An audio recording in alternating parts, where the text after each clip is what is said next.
Your Excellency, Deputy Speaker of Parliament, Mrs. Liliana Palihovic, dear representatives of the Government of the Republic of Moldova, dear participants of the second IAPPD Moldova meeting, Bună dimineața! Moldova, like all countries in the region, is experiencing significant demographic change and is adjusting its policies in several areas to ensure that they are effective and rights-based and draw on experience from elsewhere.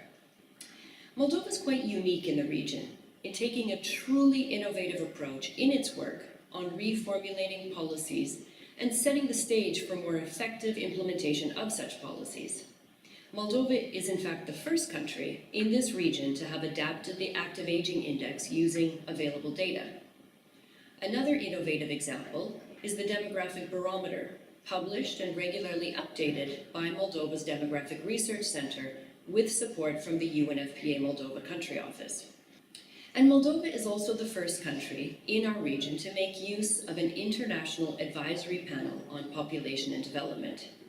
By doing so, it taps into a wealth of knowledge and experience, and it becomes empowered to choose those policy options that are the most suitable given the country's social, economic, cultural, and demographic context.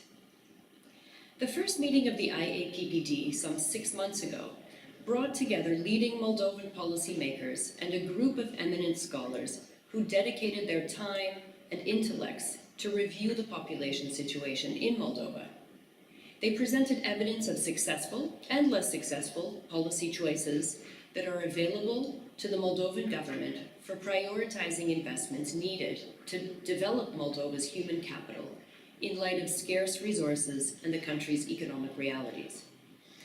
As a high-level national decision-making body, the National Commission on Population and Development was able to benefit from high-quality technical opinions, international expertise, and examples of good practices in the fields of population and development and sexual and reproductive health, including fertility. A lot has happened since then. A national program on sexual and reproductive health and rights was developed. The evaluation report on the implementation of the Madrid International Plan of Action on Aging, MIPA, was finalized. An evaluation of Moldova's demographic security policy was carried out.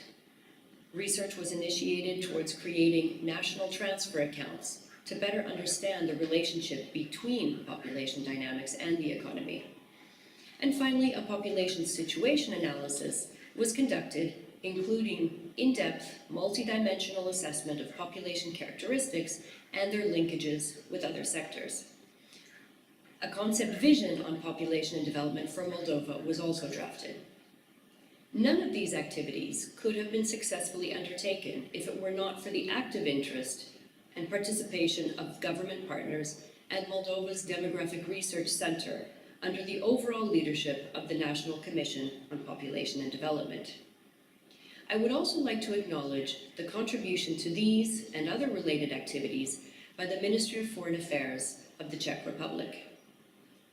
With these impressive assessments, evaluations, and analyses on the table, I hope that the Moldovan government will lead the way in ensuring that population changes are reflected in the national SDG framework and will implement the right policy mix so that choices are fulfilled and no one is left behind.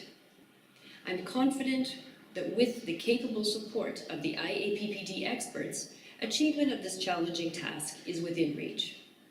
My best wishes go out to all of you, and I wish you a successful second IAPPD meeting. Thank you.